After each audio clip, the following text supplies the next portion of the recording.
Hello, hello, hello, hello. How are you? Hope you're all good.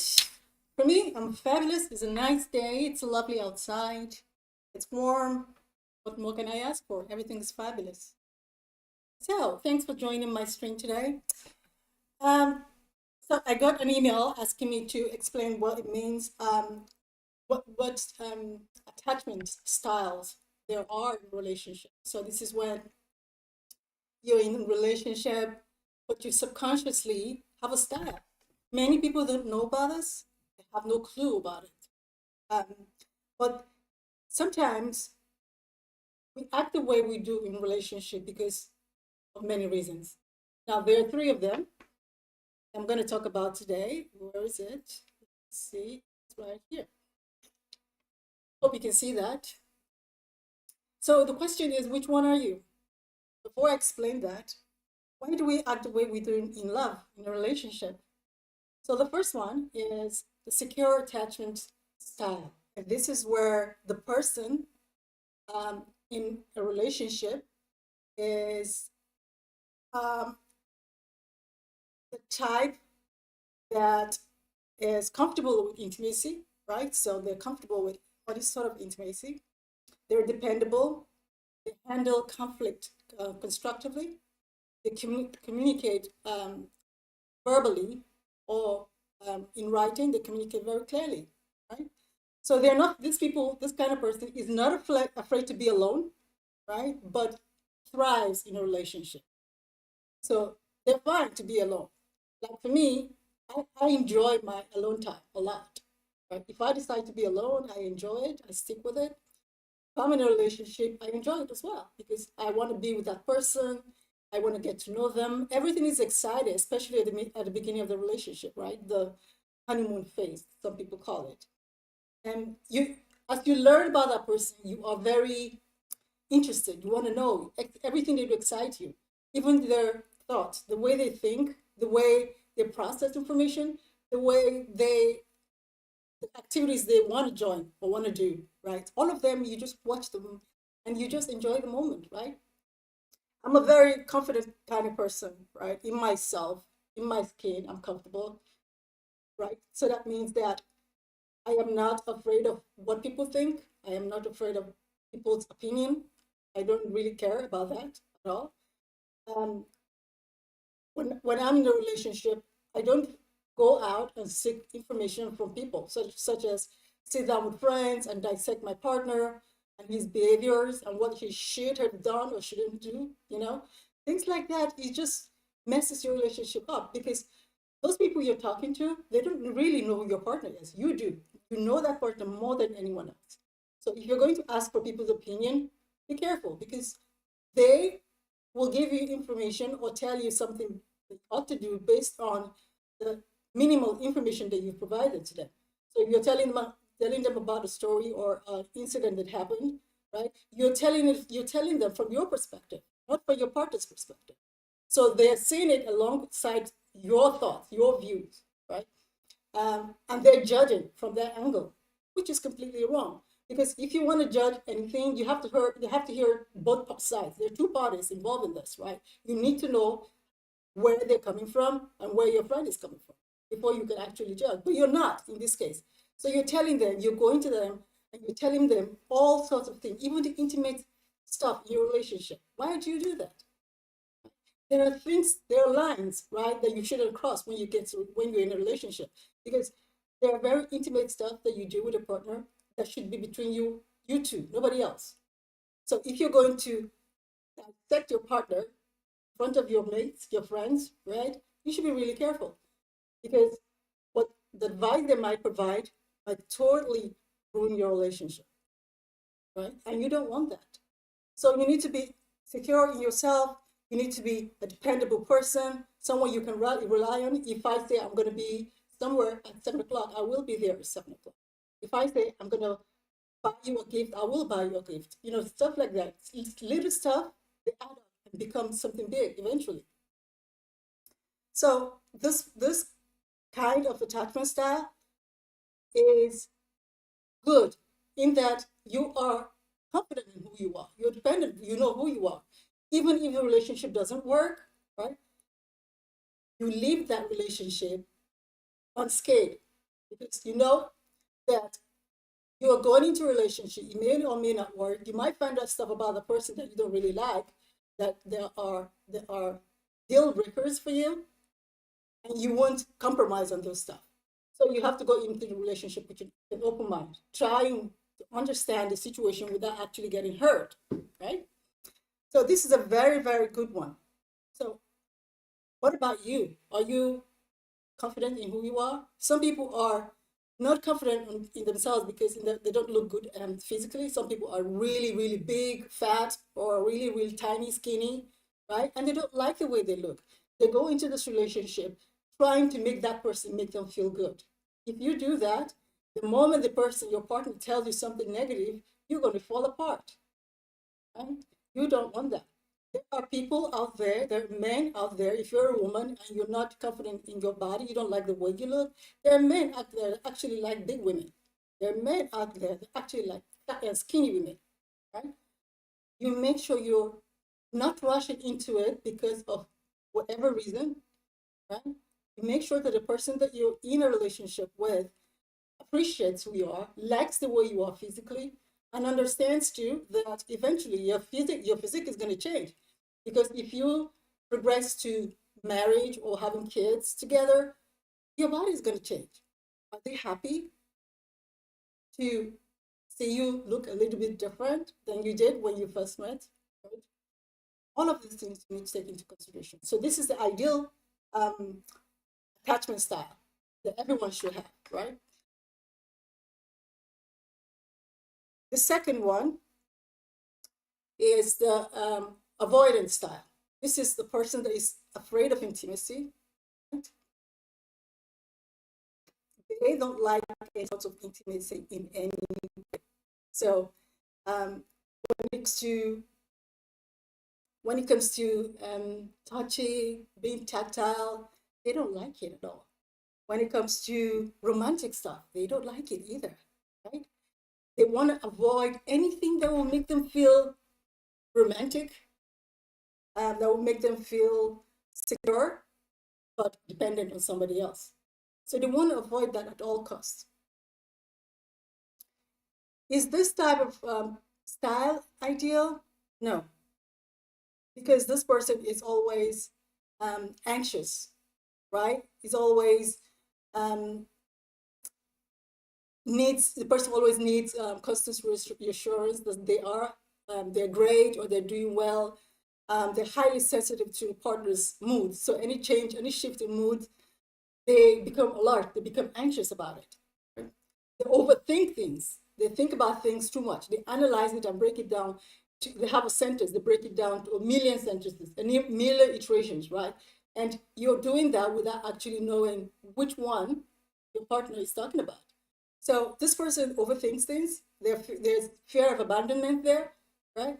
Some people go into relationship um, with someone older because they have daddy issues or they have mommy issues. Some people they had the parent or a parent was absent their life in some ways, so they are looking for that parent in that relationship, right? So they are afraid of intimacy. They want to be loved, but once you start showing that love, they shrink back, they step back, right? Those people, they are very intensively drawn to people that don't care about them, that treat them badly. When you hear about domestic abuse victims, if you talk to them, you find out that they're always making excuses for their partners for abusing them, right? They want to tell you it's my fault, he didn't do it, he didn't mean it that way, because subconsciously they prefer it that way. They want to say, okay, he hits me because I did something wrong. I did something that he didn't want me to do. No, the person hits you. The person puts his hands on you because he is insecure himself, right? They are mentally ill in that they think that it's okay to do that. Harming somebody makes them feel good. It's not your fault. It's their problem, not yours.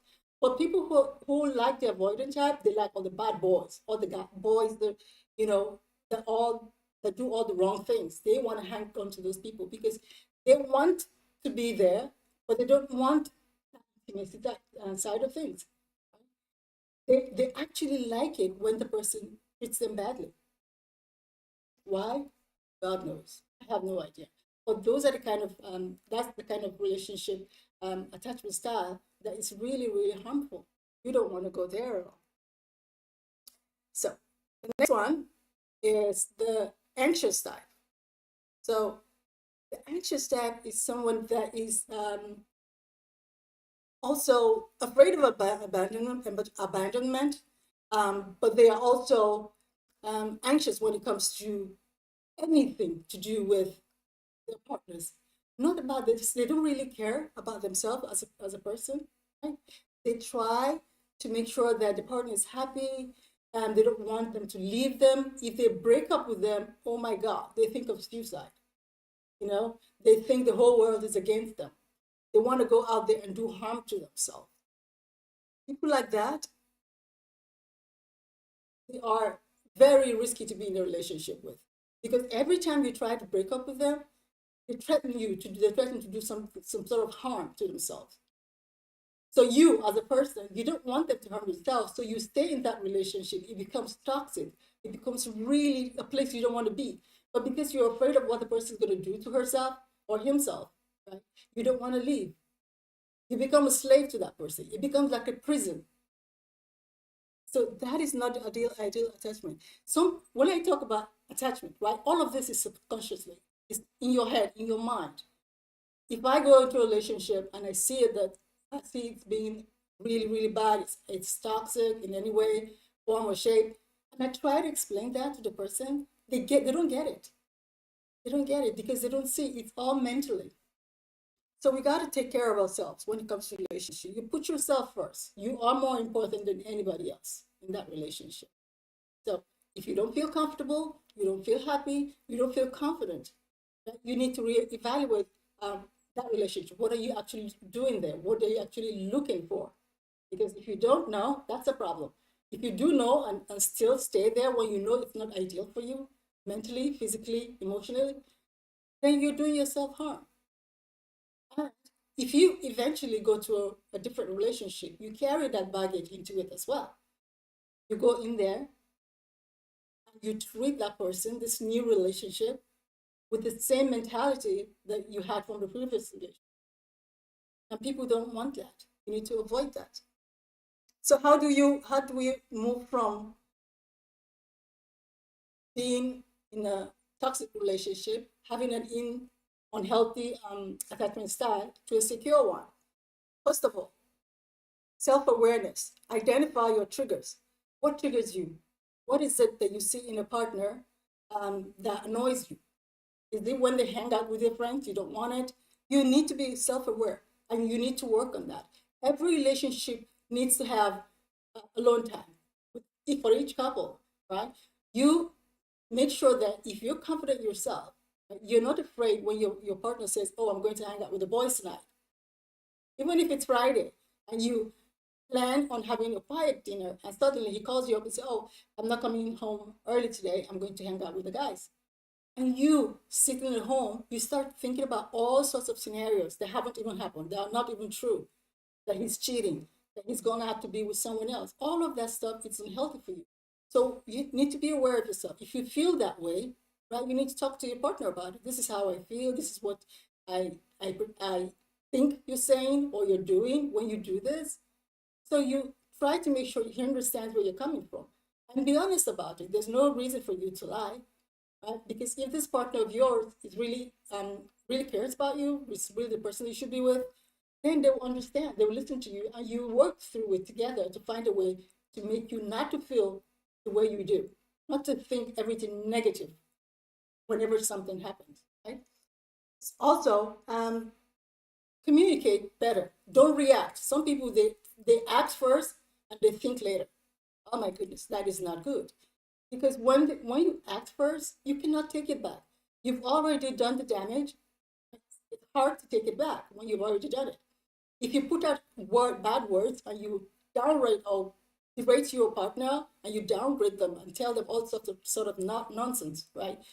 If you do that, you cannot take it back. Even if you apologize, they still have it here. They'll go away and sit down and start thinking, she said that, he said this. Oh my God, is that really how she feels? You know, it is etched in their brain because you've already put it there.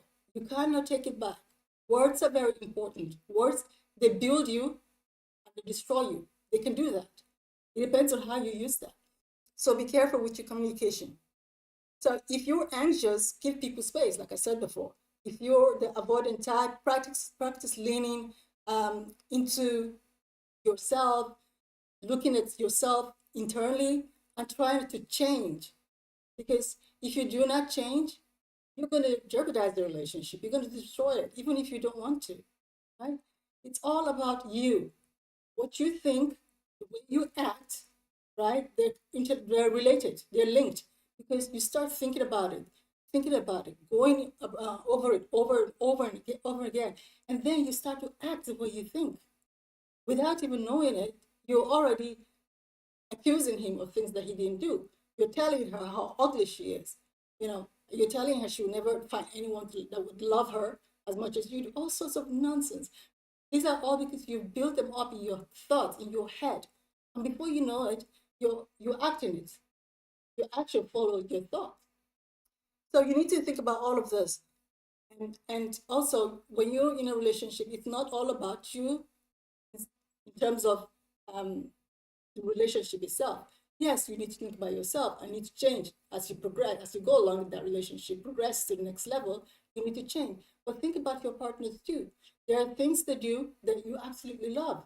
It's not one-sided, it's not all bad.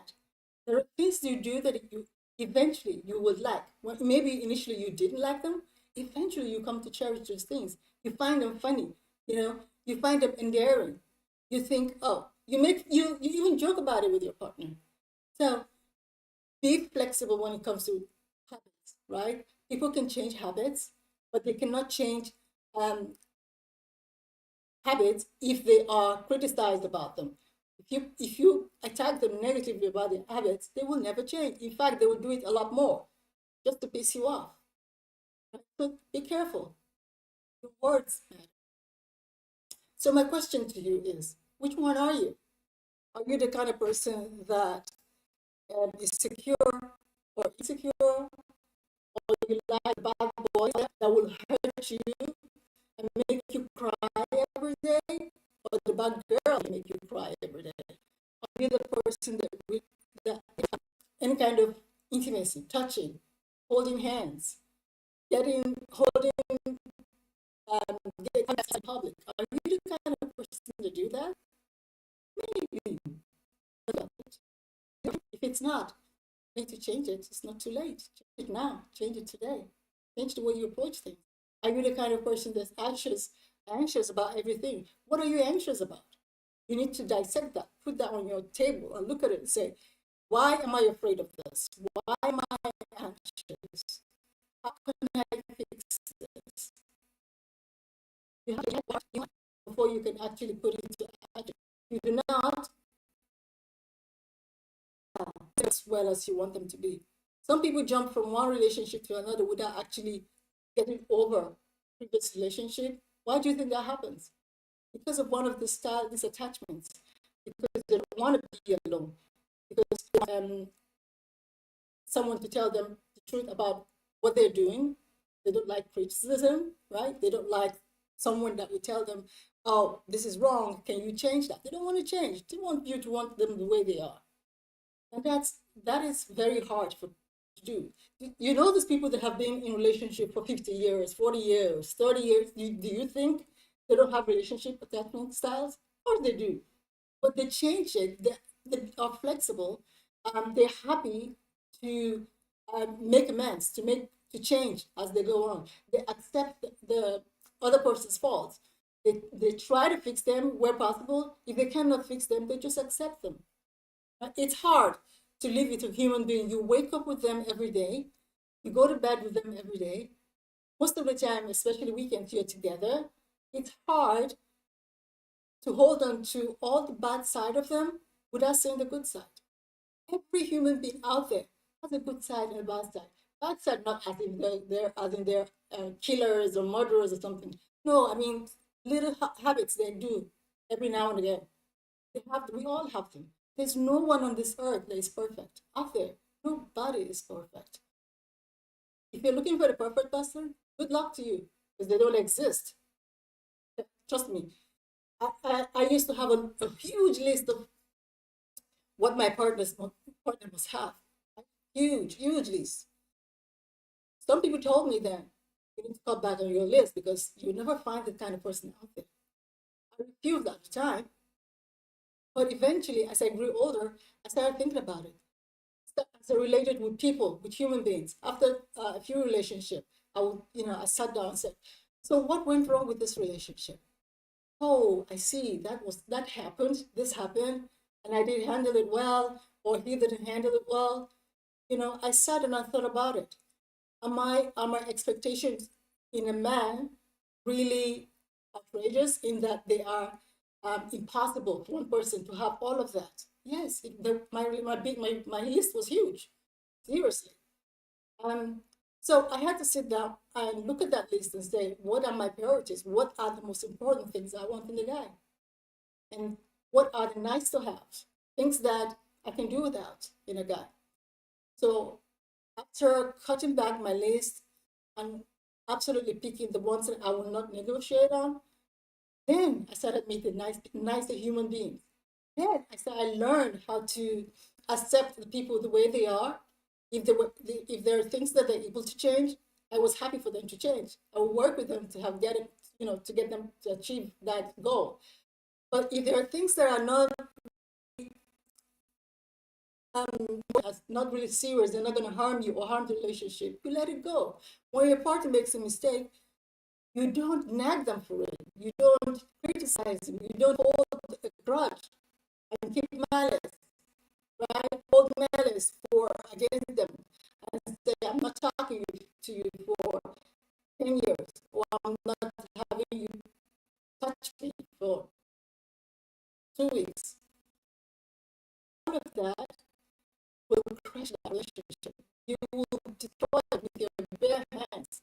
And then you regret it. So what is that? You never thought about. Maybe when you sit down and think about it,